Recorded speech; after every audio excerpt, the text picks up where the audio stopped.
Hi guys, welcome back. I'm Michael. In today's video, we are going to look at a practical backend program to wrap up my previous videos about all the collection and mapping data types in Python. Please note that all the products presented in this video are not intended as adverts. This backend program simulates the progress of the process of selecting products to present to users on an e-commerce website according to the selection criteria chosen by users on the website's product page. An example could be like this. So this is the Amazon website. When the user just tick these boxes, the recommended products are presented to the user, like here.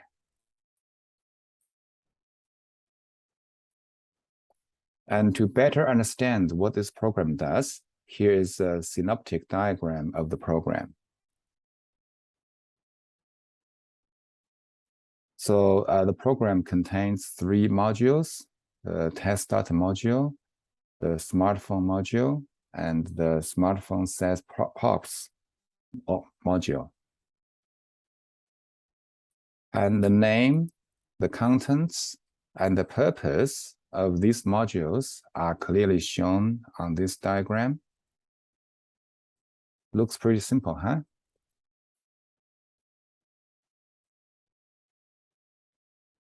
And here's another diagram showing the program in terms of input and output.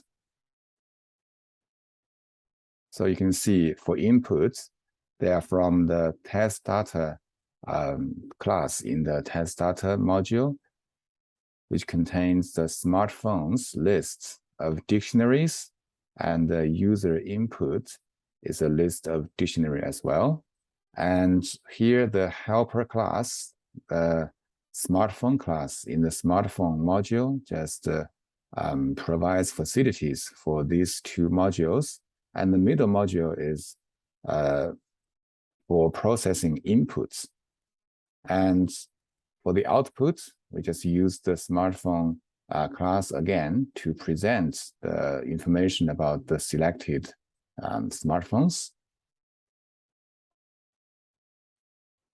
Okay, now let's dive into each module. The program code is a bit long, so I have already written the code and tested it beforehand.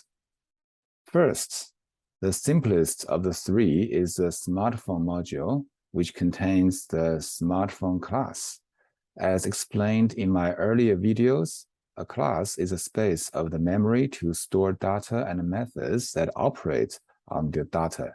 Here we can see 4 methods whose names all start and end with the double underlines.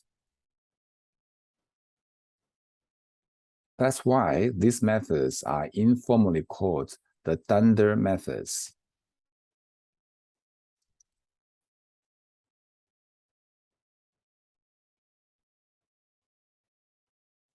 Dunder methods. As you have guessed, dunder here is an abbreviation for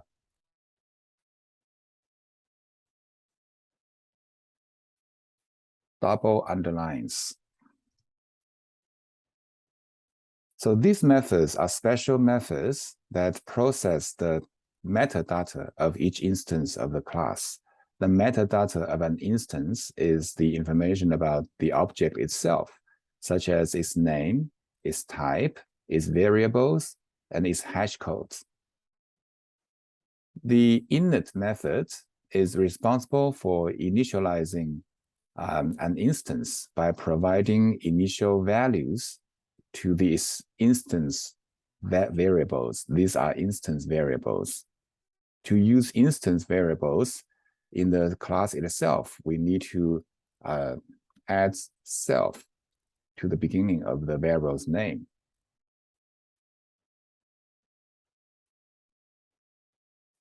The wrapper method, so to speak, defines a string to describe the variables of the class. And the EQ for equal method defines whether an instance of the class is equal to another object. So here's got other objects. This is useful when another part of the program needs to store unique instances of the class in a set. And the hash method returns a hash code for an instance of the class so that this instance can be put in a set.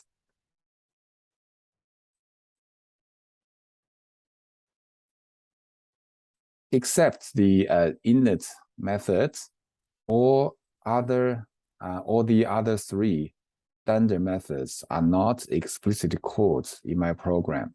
So you will not see them called anywhere in the program. As you may have observed, each of these methods all take self as the first parameter. This shows that they are instance methods, and the self may be used within the method, as you can see in all the four methods here. You might also have noticed that at the far left of the three of the four methods, there is such an icon of nested circle with an up-pointing arrow. If you click on this icon, it will take you to the declaration of the methods in a module called built-ins. As its name indicates, this module contains the declarations of all the built-in methods in Python. Okay, you may just take a look later. Now, let's move on to the test data module, which provides data for the program via the test data class. But this class does not provide the raw data directly. Instead, it provides some methods to process the raw data for more efficient access by the other modules. Here, we import the math for using the seal methods. So the data in test data class are stored in two classes, in two class variables, namely the smartphone list and the user inputs lists. Both lists contain a number of dictionary literals. Each dictionary literal in the smartphone list contains the product attributes of a smartphone of one of the popular brands. So you can see the attributes can include brand, model, price, maximum camera resolution, screen resolution, cellular tag, screen size, RAM size, and model year. By the way, class variables can be referenced by the class itself or any instance of the class, while instance variables like those in the smartphone class can only be referenced by an instance of the class. On the other hand, each dictionary literal in the user inputs contains the selection criteria chosen by the user on an e-commerce web page, like the Amazon one, right? So these are the selection criterion, okay? So they are either strings or ranges. So as is usually the case, the selection criteria in each user input dictionary literal contains a list of attributes of a smartphone products, such as the brand, the price ranges, the camera resolution ranges, RAMs, screen resolutions, and model years.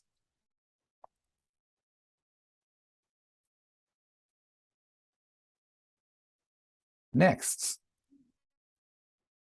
a phone matrix dict class variable is declared here and initialized to an empty dictionary. And the static method decorator, so this is a decorator, means that the getRange method can be invoked by both the class itself and any instance of this class, while an instance method can only be accessed by an instance of the class. So the types of parameters and the purpose of this method is described using the triple double quotation marks docstring here. So no more explanation will be necessary. Just note that the default value for key means that key arguments is optional. As you'll see later in the getTestMatrix methods, when you are calling these methods, you can either provide the key arguments or not.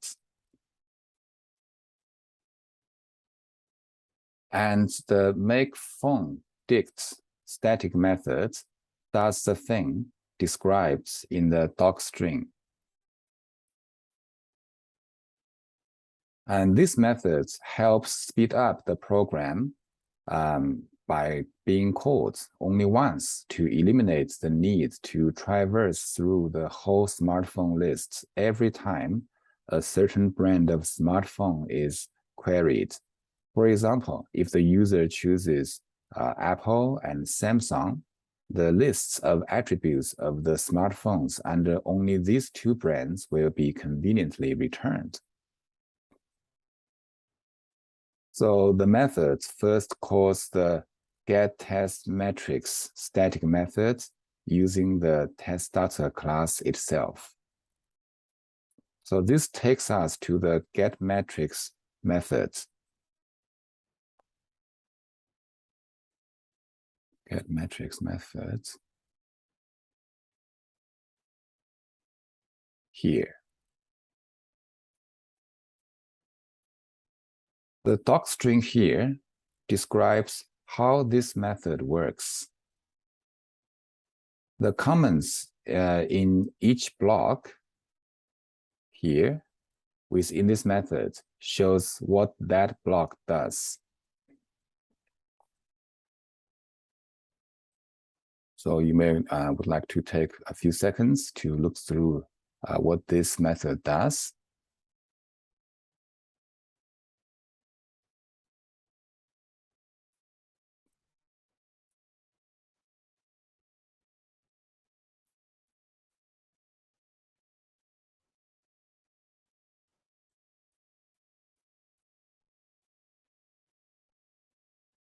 So this method first defines a raw data keys frozen set. And then it creates an empty set as the initial value for each key in the raw data dict dictionary.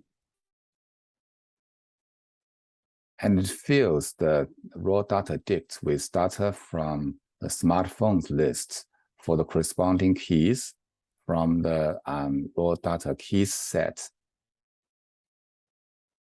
And the phone represents a dictionary in the smartphone lists.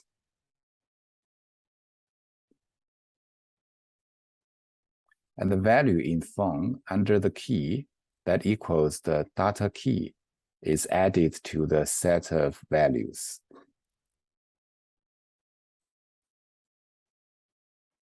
And this block just fill the matrix dicts with values which are directly from or created out of the values in the raw data dicts for the corresponding keys.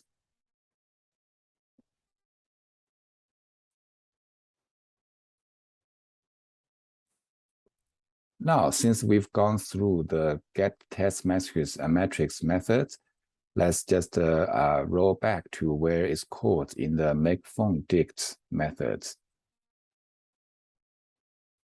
Here, after calling the get test matrix method, this block does the thing described here. It fills the phone's empty dictionary with the value for the brand key in each dictionary literal in the smartphone lists as its keys and each dictionary literal as its values. And after the phone dictionary is filled up, is returned.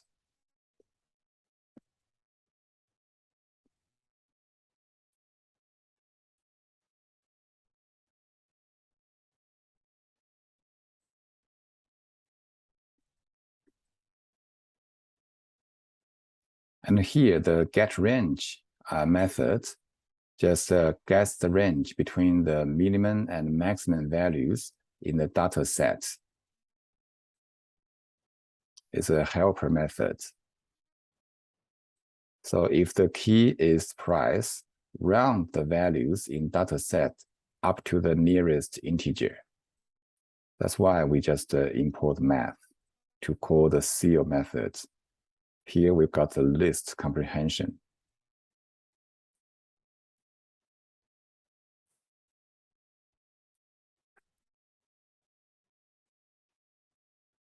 Okay, now let's just move on to the last module in the smartphone sets ops, which contains the program's main logic. The first two lines import the math module and these classes from the typing module.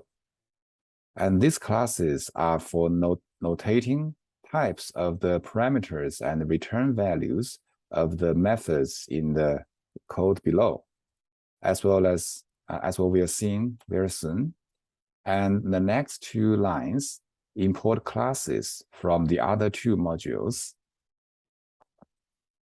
Let's jump down to near the bottom of this module to look at the test user inputs method first, because it is the first method that gets called in the module. The test user inputs method calls the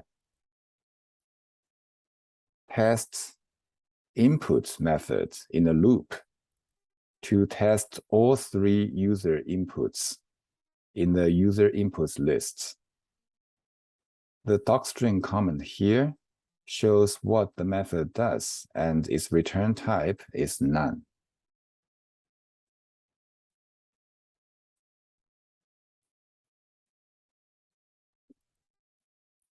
So let's just scroll up a little to see what the test input method does. The docstring comment here describes what the program does and its parameters type. You may pause the video to read through the comments.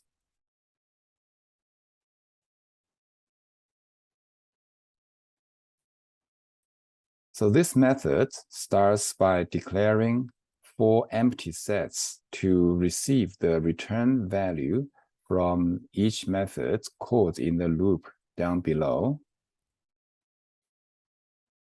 Then comes the loop that iterates through the items of the user input dictionary.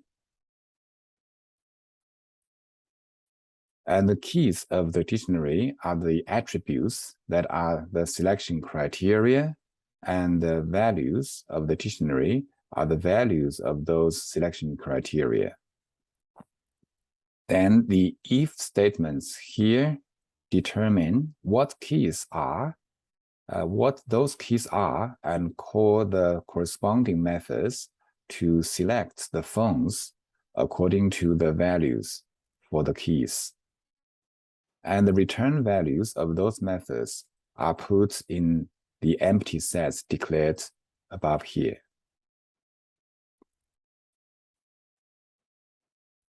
So this is a very neat way of arranging the program flow for the projects.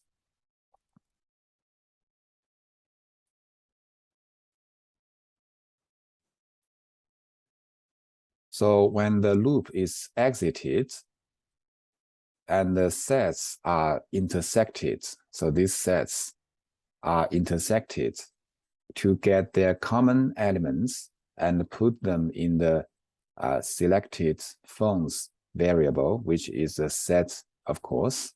As you can see in the comments above here, the egg methods and the hash methods are called when the following set intersection operation is carried out to single out the common elements of the participating sets.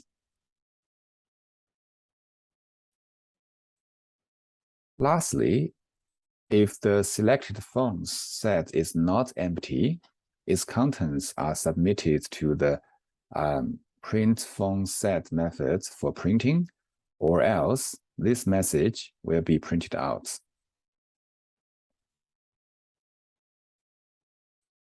Now let's scroll up to near the top of the module to take a brief look at each of the helper methods called by the test input methods. First, let's look at select phones of brands method. This docstring shows what the method does and its return type.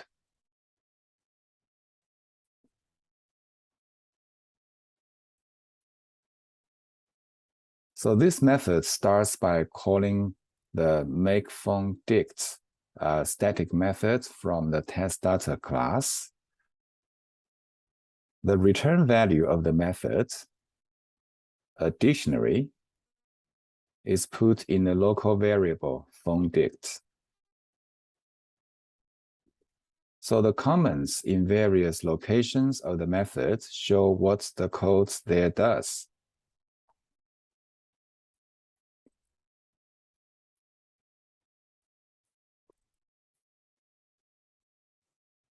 At the end of the method, the makePhoneSet method is called to convert the selected phones of brands dict into a set of smartphones.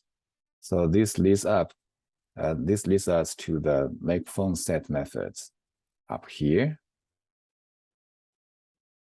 So what makePhoneSet method does is quite straightforward, which is described in this docstring comment here, and including the type of its parameters and the return type.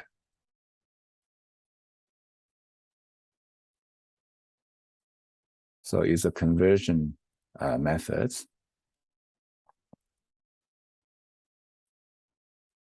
Next, let's scroll down to the select phones in ranges methods.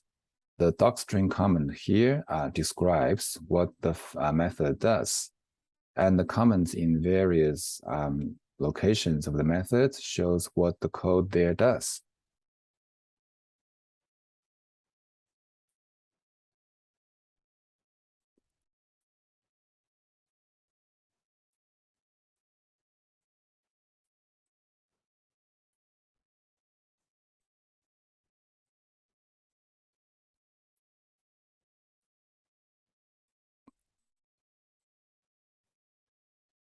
So they are quite clear here for the comments. So I'm not just reading the comments.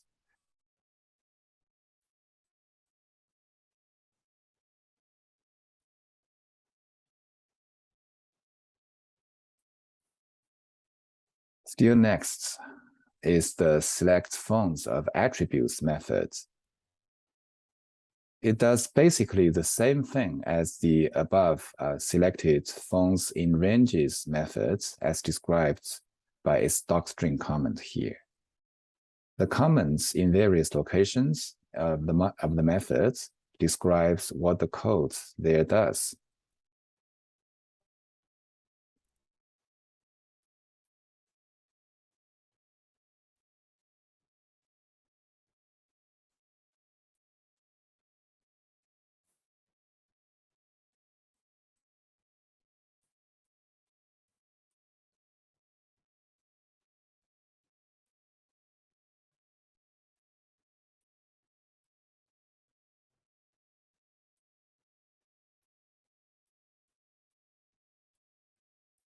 Okay, finally is the print phone set method.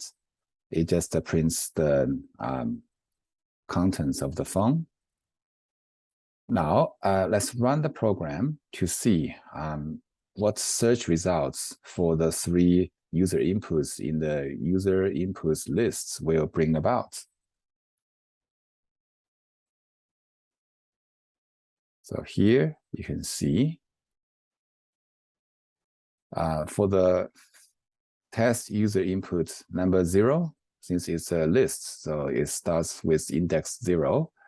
We just found 1 search result as the Google phone. And for test user input 1, we got 2 results. The Google phone and the Xiaomi phone.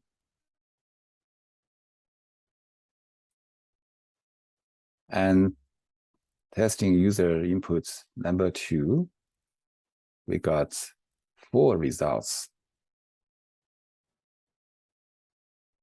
Google, Apple, Google again, and Xiaomi. So we are fortunate to have non-empty search results, right? In a real life program, the results will be sent to the front end for presentation. Okay, that's pretty much all for today's video. Hope you enjoyed it. If you have any suggestions for improving the program, or if you have got any questions about the code here, you may just post your comments down below. I will put the code in my GitHub page and put a link in my comments. If you like this video, please tap or click the like button. Welcome to subscribe to my channel for more interesting stuff in Python. See you next time.